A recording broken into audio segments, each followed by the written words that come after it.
그런데 똑같은 생각으로 조국을 바라볼 수가 있습니다. 조국과 자신은 사실 같은 운명이지요. 어떤 운명이요? 사법 리스크.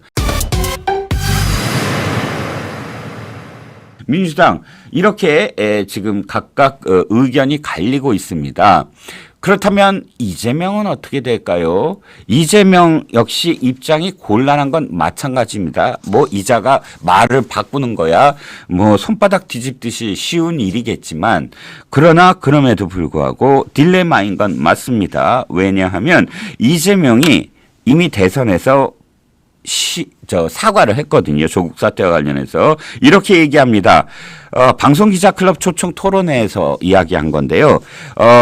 여전히 더불어민주당이 국민들로부터 외면받고 비판받는 문제의 근원 중 하나가 조국 사태다라고 하면서 사과를 했고 또 내로남불로 국민들의 공정성 기대를 훼손하고 실망을 시켜드렸다며 고개를 거듭 숙였던 사실이 있다는 겁니다. 그러면 조국의 강이 이제 다시 재현이 되고 모래지옥처럼 또다시 늪에 빠져들 경우 구도 전선에 영향을 미친다는 거죠. 그 영향을 미치는 것을 어떻게 할 것이냐.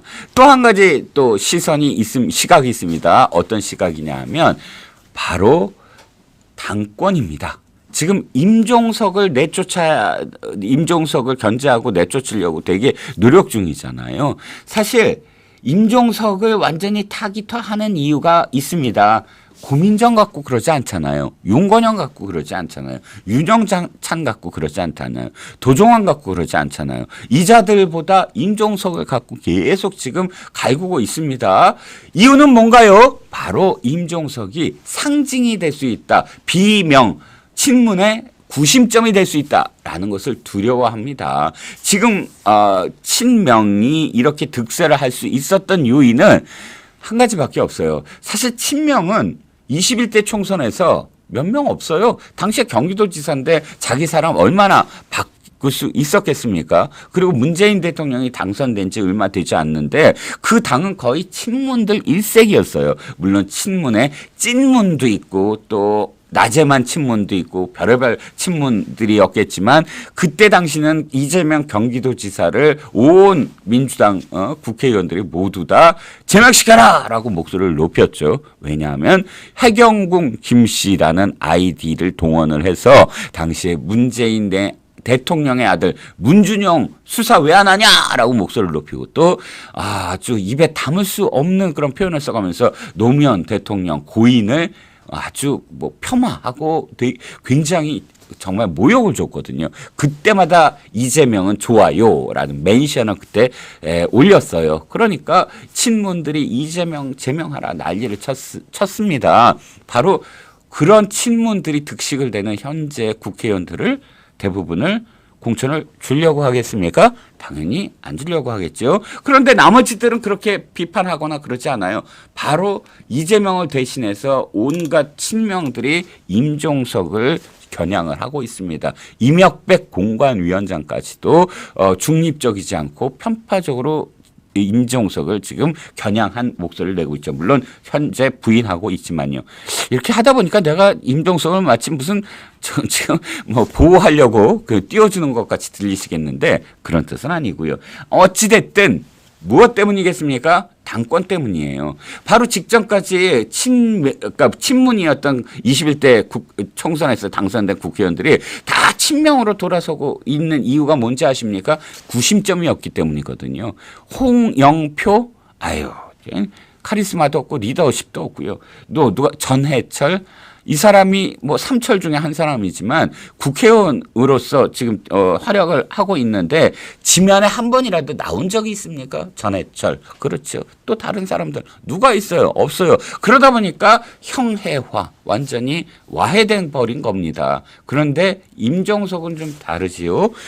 일단 문재인 대통령실에서 비서실장을 했고 자기 목소리가 있어요. 워딩이 있습니다. 무엇인가를 얘기하면 어쨌든 언론이 받아서 쓰고 있습니다. 그리고 임종석은 586의 상징이죠. 한총련 의장 시절에 한총련이었나요? 그때 당시가 갑자기 제가 좀 헷갈리는데 전대협은 아니었고요. 어찌됐든 임수경을 북한에 보내서 완전히 그때 당시에 그 커다란 어떤 그런 이 갈등을 일으키게 만들었던 장본인입니다. 그러다 보니까 지금 그 윗세대 이인영, 우상호 이 윗세대를 대신해서 586의 상징처럼 지금 자리 잡고 있지 않습니까? 그러면 이재명은 계산을 하는 겁니다. 어떤 계산이요? 만약에 자신이 선거에서 이기든 지든 8월 달에 물러나야 되는데 이재명이 물러나게 되면 어떻게 되죠? 방탄 안 됩니다.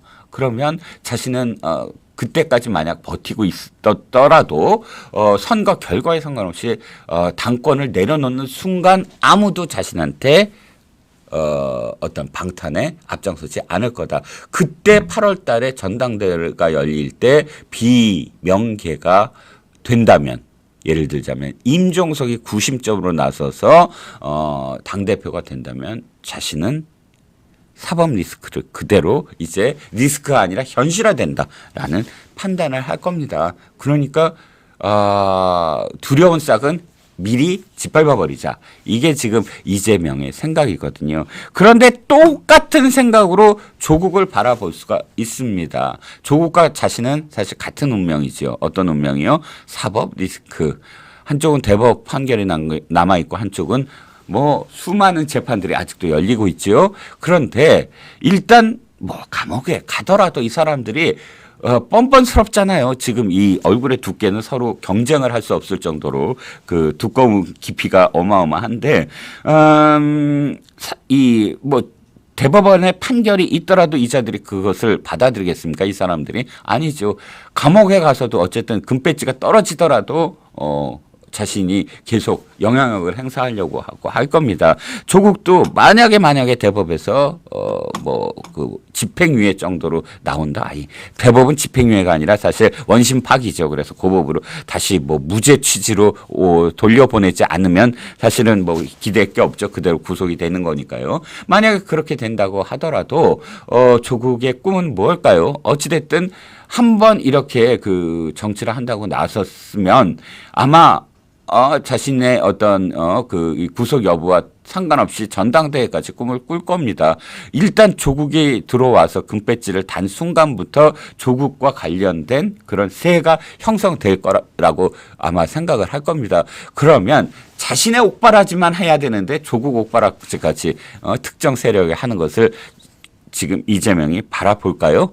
이런 것 때문에 이재명의 머리는 복잡할 겁니다.